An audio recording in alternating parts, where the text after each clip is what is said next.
আজকের জন্য শেষ ট্রেন এটাই, তাই আপনারা সবাই আপনাদের টিকিট নিয়ে তৈরি থাকুন।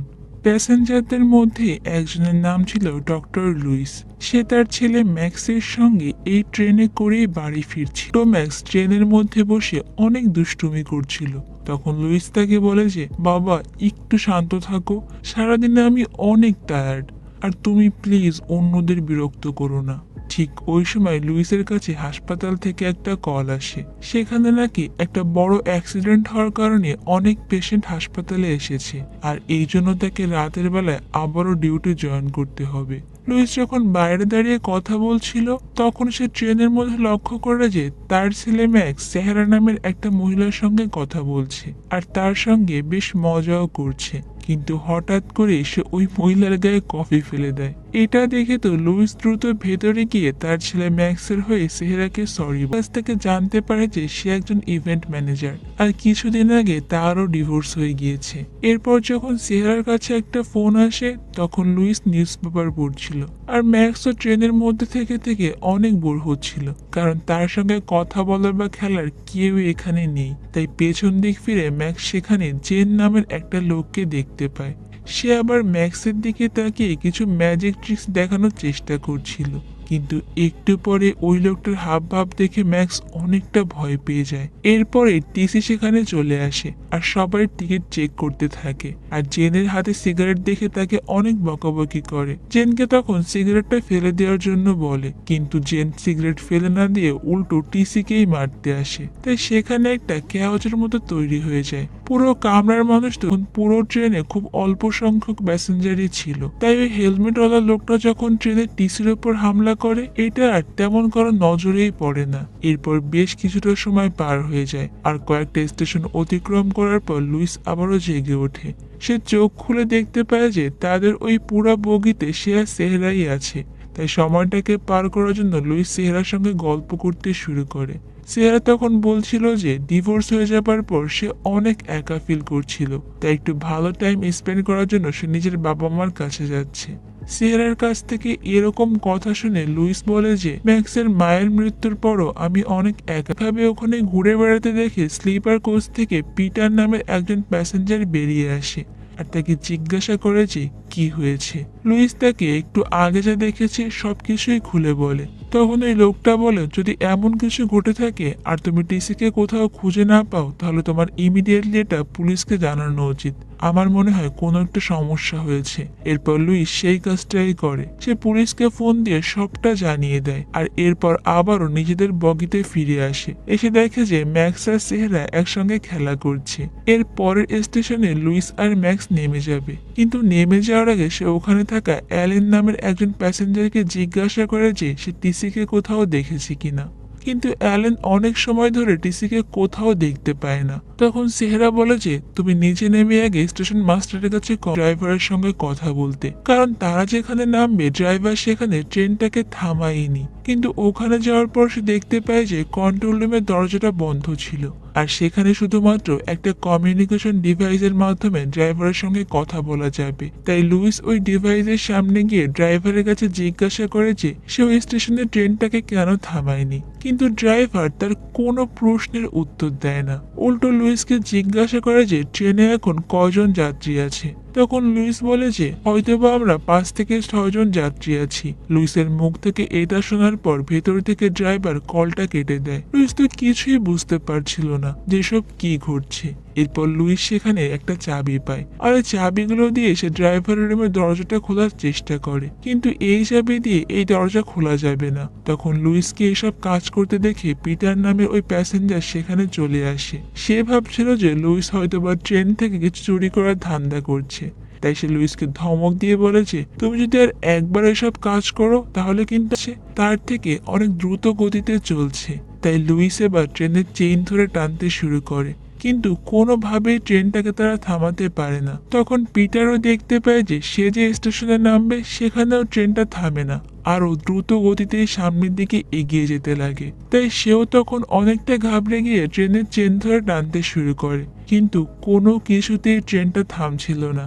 এইবার লুইস আর পিটার মিলে ট্রেনের সব ইমার্জেন্সি সুইচগুলো প্রেস করে দেয়, যাতে করে বাইরের মানুষ অন্ততপক্ষে কিছু টের পায় যে তারা যে কোনোভাবে এই ট্রেনটাকে থামাতে চাচ্ছিল। ঠিক তখনই তাদের কাছে জেন নামের ওই ছেলেটা এসে জিজ্ঞাসা করে যে কি ব্যাপার, তোমরা এত পেরেশান হচ্ছ কেন? তখন লুইস চেনকে সব ঘটনাই খুলে বলে, এমনকি সে যে অরেঞ্জ টি শার্ট পরা, মানে যে লোকটাকে দেখেছিল যে একটা লোককে ট্রেন থেকে বের করে দিচ্ছে, কিন্তু এইসব কিছুতে জেনের যেন কিছু যাই আসে না, দিক থেকে ট্রেনটাকে থামাতে পারবে। তাই ওই সময় সে ট্রেনের অপর সাইডে এসে চাবি দিয়ে ট্রেনের দরজাটাকে খোলার চেষ্টা করে। তখন তার সঙ্গে সঙ্গে সেহেরা আর জেনও ছিল।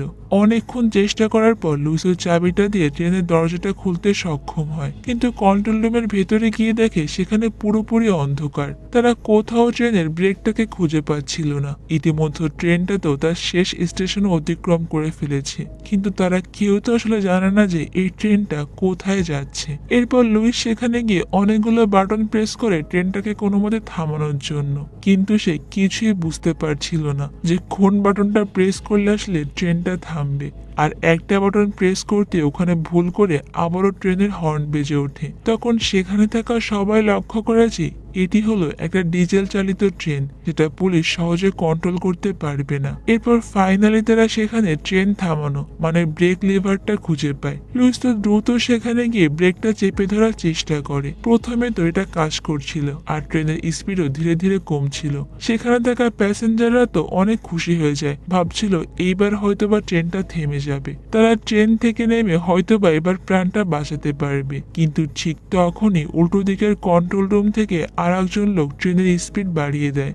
আর এখন ট্রেনের স্পিড এতটাই বেড়ে গিয়েছিল যে যদি কেউ ট্রেনটা হঠাৎ করে থামিয়ে দেওয়ার চেষ্টা করে তাহলে পুরো ট্রেনে আগুন ধরে যেতে পারে। তাই পিটার এবার লুইসকে কোনোভাবে ট্রেনে আর ব্রেক করতে দেয় না। সেখানে থাকা প্রত্যেকটা লোক তো এবার অনেক ভয় পেতে শুরু করে। তারা শুধুমাত্র সেখানে পুলিশের অপেক্ষা করছিল। তখন এলেনা তাদেরকে বলে যে শীঘ্রই ট্রেন হয়তো একটা ম্যানুয়াল ক্রসিং দিয়ে যাবে, আর পিটার তো আগেই পুলিশকে কমপ্লেন করে রেখেছে, তাই এইবার হয়তো বা পুলিশ আমাদের আবারও সে কন্ট্রোল রুমে চলে যায় আর ড্রাইভারকে গিয়ে জিজ্ঞাসা করে যে সে এমনটা কেন করছে, কিন্তু ড্রাইভার তার কোনো কথারই আনসার দেয় না। তাই এইবার লুইস আর জেন রেগে গিয়ে তো সেখানে থাকা প্রথম দরজাটা ভেঙে ফেলে। এরপর অনেক চেষ্টা করে আরো একটা দরজা ভেঙে যখন লুইস ভেতরে ঢোকে তখন দেখতে পায় যে ট্রেনের টিসিকে মেরে ওখানে গিয়ে ফেলে রেখেছে। এরপর লুইস একটা দরজার বাইরে গিয়ে দেখে যে সেখানে হেলমেটটা রাখা আছে, যেটা সে অনেক আগে একটা প্যাসেঞ্জারের হাতেই দেখেছিল। আর তাকে দেখে তো লুইসের প্রথমেই সন্দেহ হয়েছিল। তাই এখন তার কাছে সবটা ক্লিয়ার হয়ে গিয়েছে যে ট্রেনের মধ্যে যা কিছু হচ্ছে সবকিছু এই লোকটাই করছে। লুইস তো অনেক চেষ্টা করে মেইন কন্ট্রোল রুমের দরজাটা ভাঙার, যেখানে ওই লোকটা লুকিয়ে আছে, কিন্তু অনেকক্ষণ ধরে চেষ্টা করার পরও সে দরজাটার কাঁচ পর্যন্ত ভাঙতে পারে না। লুইস খুব ভালো করেই বুঝতে পারছিল যে এই লোক তাদের একটা কথাও শুনবে না। তাই এইবার জেন বলে যে এখানে মাথা গরম করো না, আমাদের উচিত সবাই মিলে আলোচনা করে একটা ডিসিশন নেওয়া। এরপর পিটার তাদেরকে জানায় যে পুলিশ আমাকে কল করেছিল, তারা ট্রেন লাইনে যে কাটা লাশটা পড়ে থেকে দেখেছে ওটা আসলে ট্রেনের ড্রাইভারেরই। কিন্তু এখন প্রশ্ন হলো তারা নিজেদের কিভাবে বাঁচে, আর হয়তোবা সেও এরকম কিছু একটা করতে চাচ্ছে। সে হয়তোবা এই ট্রেনটাকে কোনো বড় বিল্ডিং এর সঙ্গে ক্রাশ করাতে চাচ্ছে। আসলে এরা টেরোরিস্ট হতে পারে, যাদের সরকারের উপর অনেক রাগ। তো এইদিকে সেহেরা ট্রেনের মধ্যে অনেকটা খোঁজার পর একটা ম্যানুয়াল পেয়ে যায় আর সেটাকে অনেক মনোযোগ সহকারে পড়তে শুরু করে। সে আসলে খোঁজার চেষ্টা করছিল যে যদি কোনোভাবে ট্রেন না থামে বা ব্রেক করতে না পারে তাহলে তারা কি করবে। তখন জেন বলে যে আর হয়তো বা 20 মিনিটের মতো এই রেল লাইনটা আছে, আর তারপরে কিন্তু আর কোনো রেল লাইন নেই। তাই আমাদের যা করতে হবে এই 20 মিনিটের মধ্যেই করতে হবে, না হলে আমরা সবাই একসঙ্গে মারা পড়ব। এরপর যেন সবাইকে একটা আইডিয়া দেয়, যদি আমরা কন্ট্রোল রুমের বাইরে আগুন লাগিয়ে দিতে পারি তাহলে ওই লোকটার তো বাইরে বের হয়ে আসতেই হবে। তখন পিটার বলে যে এই আইডিয়াটা খুবই খারাপ, ট্রেনের মধ্যে আগুন ধরালে একটা বিপদ ঘটে যেতে পারে। তখন সেহেরা বলে যে যদি আমরা ট্রেনের আলাদা আলাদা কামরাগুলোকে খুলে ফেলি তাহলে মেইন পার্টের সঙ্গে মানে ইঞ্জিন থেকে ট্রেনটা এমনিতেই আলাদা হয়ে যাবে। ওখানে থাকা সবার কাছে তখন এই আইডিয়াটা পছন্দ হয়, মানে তারা ইঞ্জিন থেকে বগিগুলোকে আলাদা করার চেষ্টা করবে। তাই সবাই মিলে তখন ম্যানুয়াল বুক চেক করতে শুরু করে যে এই কাজটা তারা কিভাবে করবে। এই কাজটা করতে হলে তাদের কোনো একজনকে ট্রেনের বাইরে নামতে হবে, কারণ ভেতর থেকে তো আর ট্রেনের লকটা তারা খুলতে পারবে না। তখন পিটার বলে যে এই কাজটা অনেক রিস্কি, আর এটা করা কি আমাদের উচিত হবে? আর খুব শীঘ্রই একটা মোড় আসতে চলেছে, তাই তখন ট্রেনটাকে এমনিতেই স্লো করতে হবে। আর যখন ট্রেনটা স্লো হবে, এদিকে ঠিক তখনই সেহেরা ট্রেনের মধ্য থেকে চিল্লাতে শুরু করে, কারণ সামনে একটা সুড়ঙ্গ আছে। কিন্তু জেন তখন শব্দের কারণে সেহেরার কোনো কথাই শুনতে পারছিল না। তাই লুইস এইবার অনেক চেষ্টা করে একদম শেষ মুহূর্তে জেনের হাতটা টেনে ধরে আর তাকে ট্রেনে তুলে নেয়। আর এই যাত্রার মতো লুইসের প্রাণটা বেঁচে যায়। ঠিক ওই মুহূর্তে তাদের মনে হয় যে ট্রেনটা হঠাৎ করেই থেমে গিয়েছে। আসলে পুলিশ ওই ট্রেনের গতিবিধি চেক করে আগে অনেকগুলো বস্তা ওই সুড়ঙ্গে ফেলে দিয়েছিল। তাই এবার বাধ্য হয়ে ড্রাইভারকে ট্রেনটা থামাতেই হয়। এটা দেখতে পেয়ে তো সবাই তাড়াহুড়ো করে ট্রেন থেকে নামতে যাচ্ছিল। তখন দেখতে পায় যে ট্রেনের দরজাটাই ঠিকভাবে খুলছে না। আসলে টানেলটা এতটাই বেশি চাপা ছিল যে ট্রেনের দরজাটাও ঠিকমতো খুলছিল না। আমরা কেউই বেরোতে না পারলেও ম্যাক্স নিশ্চয়ই এখান থেকে বের হতে পারবে। তাই লুইস এবার ম্যাক্সকে প্রথমে বাইরে যেতে বলে, অন্ততপক্ষে এই মাসুম বাচ্চাটার প্রাণ যেন বাঁচে। কিন্তু ম্যাক্স তো অন্ধকার টানেলের মধ্যে একা নামতেই যাচ্ছিল না।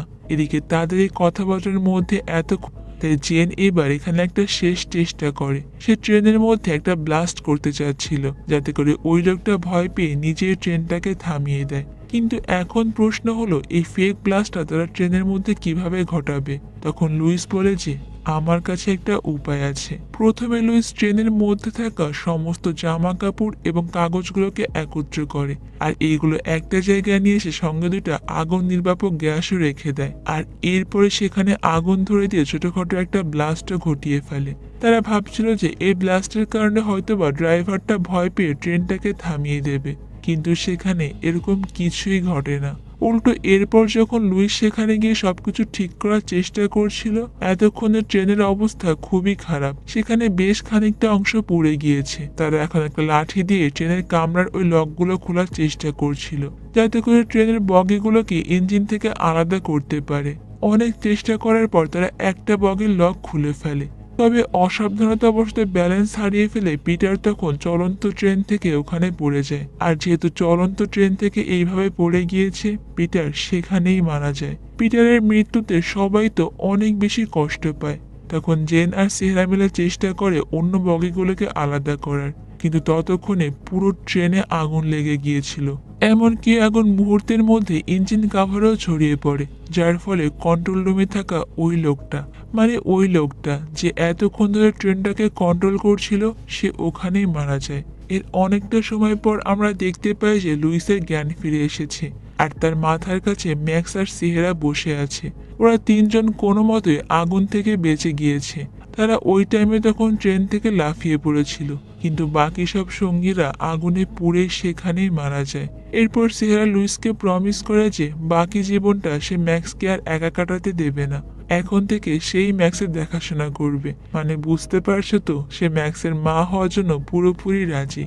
আর সেহেরার এই কথার মাধ্যমে আমাদের আজকের এই গল্পটা এখানেই শেষ হয়ে যায়। তবে এই পুরো গল্পে কিন্তু একটা প্রশ্ন থেকেই যাচ্ছে, যে মিস্টেরিয়াস মানুষটা, মানে যে ট্রেনটাকে চালাচ্ছিল, সে আসলে বন্ধুরা আজকের গল্পটা তোমাদের কাছে কেমন লেগেছে?